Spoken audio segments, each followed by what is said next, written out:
So ముందుగా ఇది గర్భసంచి, ఇవి ట్యూబ్స్, ఇవి ఓవరీస్ రెండు. సో ఈ ట్యూబ్స్ అనేవి రెండు ఉంటాయి, ఓవరీస్ రెండు ఉంటాయి. గర్భసంచిలో పెరిగే పొర లోపల ఉన్న టిష్యూ బయట ఉందనుకోండి, బయట కూడా పెరుగుతుంది అనుకోండి, దాన్ని ఎండోమెట్రియోసిస్ అంటారు.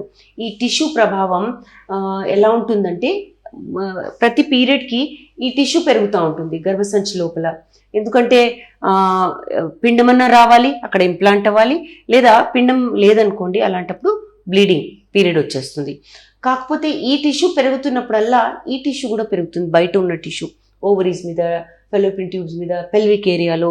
కాబట్టి పెయిన్ చాలా ఎక్కువ ఉంటుంది.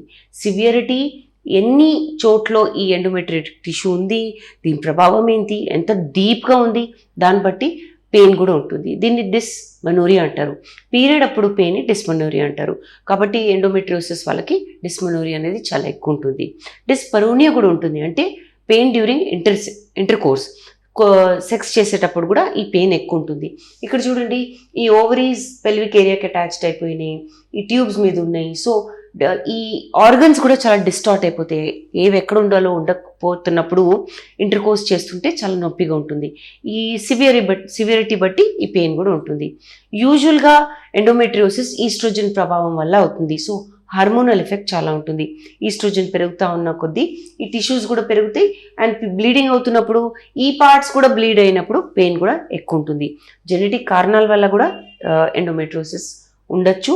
కాబట్టి ఈ కారణాలు ఏంటో కనుక్కొని ట్రీట్మెంట్ ఇస్తారు. ట్రీట్మెంట్లో ఎన్ఎస్ఏఐడ్స్ పెయిన్ కిల్లర్స్ ఇస్తారు. ఈ పెయిన్ కిల్లర్స్ వల్ల పెయిన్ కొంచెం తగ్గచ్చు, కానీ పెయిన్ ఒకటే. దీన్ని సరిగా చూడాలంటే, సరిగా ట్రీట్ చేయాలంటే హార్మోనల్ ట్రీట్మెంట్ ఇస్తారు, లేదా సర్జికల్ ట్రీట్మెంట్లో లాప్రోస్కోపీ ద్వారా ఈ పార్ట్స్ని, ఈ భాగాల్ని తీయగలిగితే తీసేస్తారు. ఫర్టిలిటీ ఒక ఇష్యూ కాకపోతే హిస్టెక్టమీ కూడా చేయాల్సి వస్తుంది if it is very severe. Of course fertility issue అనుకోండి, అలాంటప్పుడు ఈ ఎండోమెట్రియోటిక్ ఇన్ఫ్లుయెన్స్ని తగ్గిస్తారు. హార్మోనల్ ట్రీట్మెంట్ ఇచ్చి ఈ ఎండోమెట్రియోసిస్ టిష్యూని తగ్గించిన తర్వాత స్టిమ్యులేషన్ చేసి ఎగ్స్ని బయటికి తీసి ఫర్టిలిటీ ట్రీట్మెంట్లో ఐవీఎఫ్ చేస్తే మటుకు ఈ ఎగ్స్తో స్పర్మ్స్ని కలిపి ఎంబ్రియో తయారైనప్పుడు గర్భసంచిలో వేసినప్పుడు ఎంబ్రియో అతకంగానే ఈ ఈస్ట్రోజన్ ప్రభావం తగ్గడం వల్ల, ప్రొజెస్ట్రాన్ ఎక్కువ అవడం వల్ల ఎండోమెట్రియోటిక్ ఎఫెక్ట్ కూడా చాలా తక్కువ ఉంటుంది. అండ్ ప్రెగ్నెన్సీ అప్పుడు, బ్రెస్ట్ ఫీడింగ్ అప్పుడు కూడా ఈ ఎండోమెట్రియోసిస్ అనేది తగ్గుతుంది. సో దీని గురించి ఇంకా వివరాలు కావాలనుకుంటే తప్పకుండా జీవా ఫర్టిలిటీ సెంటర్స్కి విచ్చేయండి. Thank you.